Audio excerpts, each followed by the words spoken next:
Okay, let's dive in. We've got a really interesting set of sources today, sparked by something pretty fundamental, actually, student reflections on, well, what it means to be ignorant, make mistakes, and, truly learn. Right. And the sources themselves are quite specific. It's an analysis of notes, actual reflections submitted by students. They were looking at these concepts head on, things they called sehal, which is ignorance, and hata, mistakes, and orinme, learning. Exactly. So our mission for this deep dive is to really unpack what these student observations reveal, specifically about why some people seem to navigate challenges and grow, learn from stuff, while others, they just seem to get stuck kind of repeating the same problems over and over. And what's particularly fascinating, I think, is that these insights, because they're coming from students, they get right to the heart of some really tricky but essential parts of human nature, don't they? They really do. And what stands out immediately in these sources is the definition of ignorance they were grappling with. It's not simply a lack of information. That's sort of the common idea. Right, just not knowing something. Exactly. But what these notes highlight is something, well, more potent. A form of ignorance that is specifically not being aware of your own lack of knowledge. Ah, okay. The blind spot about your own blind spots. Precisely. And connected to that, they observed, is this behavior of trying to appear knowledgeable about everything. Yeah. That performance of knowing, even when you absolutely don't. Yeah, that rings a bell. The students, they actually pointed out specific signs of someone in this state. They described people acting as if they could answer literally every question thrown their way. And critically, never seeming to learn from their past mistakes. Just sort of cycling through them again and again. Wow, so just stuck in that loop. Exactly. Which raises this really important point the sources emphasize, the paradox. The idea that the most ignorant person, in this sense, is often the very last one to realize they are, in fact, ignorant. They're trapped by their own unawareness of it. Okay, right. So, if that's the nature of this specific kind of ignorance, this lack of awareness, what did these students see as the biggest hurdle? Or maybe the solution? Well, the sources come back again and again to one core idea. Which is? Acceptance. Acceptance, okay. But not like passive resignation, not just giving up. Right. More like an active acceptance. Facing our own internal problems or shortcomings. Yeah.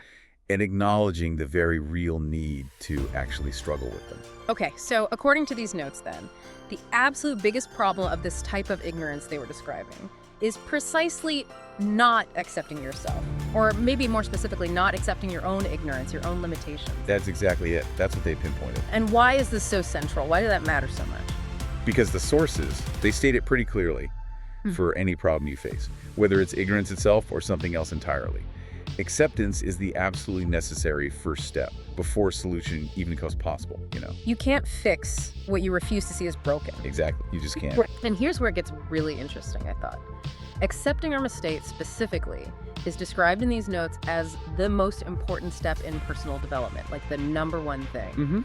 But they also note it isn't easy. No, definitely not. Likely because, as they suggest, it requires facing our ego, right? That part of us that just hates being wrong or looking foolish. Right. That difficulty in facing mistakes, the sources are very clear on this next point. We simply cannot progress if we just reject our wrongdoings or try to make excuses for them. The blame game. Exactly.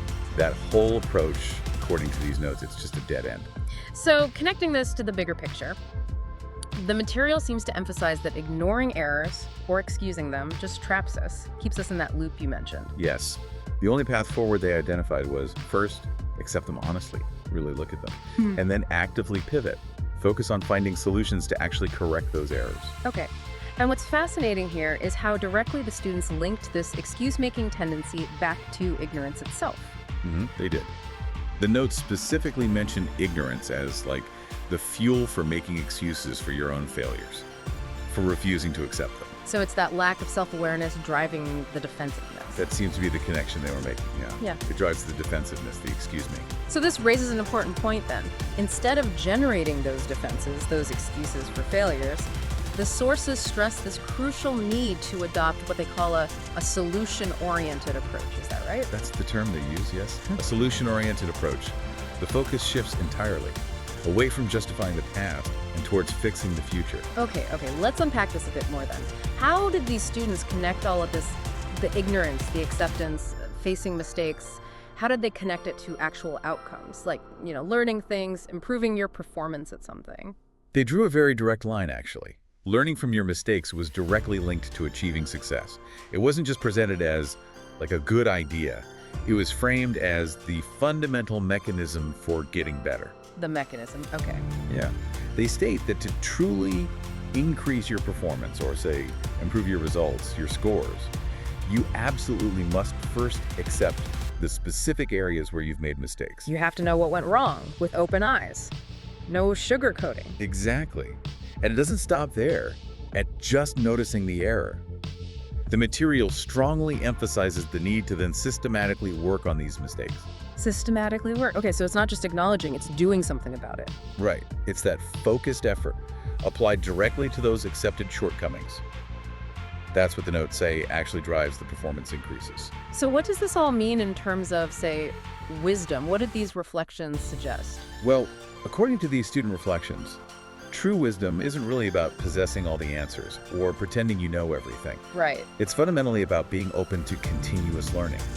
And, crucially, accepting that you don't know everything, that it's okay not to know. So the wise approach isn't pretending to know. No, it's actively trying to learn. Always. That makes sense. And if we connect this to the bigger picture, the overarching message, really, when you distill it down from all these diverse student observations, it's remarkably consistent and pretty powerful. The foundational requirement for human development for improvement seems to be the courage. The courage to honestly accept one's own mistakes, coupled with maintaining a continuous active openness towards learning. Okay. And that aligns with the purpose they seem to be exploring in these notes, right? Perfectly. It seems they were trying to increase awareness, both their own and maybe others, about the true nature of ignorance and learning, and maybe cultivating that vital internal skill of self-criticism. Not negative self-talk, but honest assessment. Building that engine for personal growth from the inside out. Yeah, that's a good way to put it. It really all boils down to this simple but actually quite profound idea. It was captured in a kind of slogan that emerged from the sources. He who accepts his mistakes builds his future. He who accepts his mistakes builds his future. Wow. Okay, so we've taken a pretty deep dive today into what these fascinating student notes reveal about why acceptance and a genuine openness to learning are just so vital for growth. From understanding that really tricky state of being unaware of our own ignorance to seeing how directly facing our mistakes head on is really the only reliable path to improving our performance. Yeah, it's quite a journey they mapped out. So what does this all mean for you listening now, reflecting on your own learning journey? Maybe think about this provocative idea that these sources kind of hint at. Could the depth of what you truly know, could it actually be measured not by how many questions you can answer, but by how many things you are willing to admit you don't know? That's a challenging thought. It is. Something to consider anyway, until our next deep dive.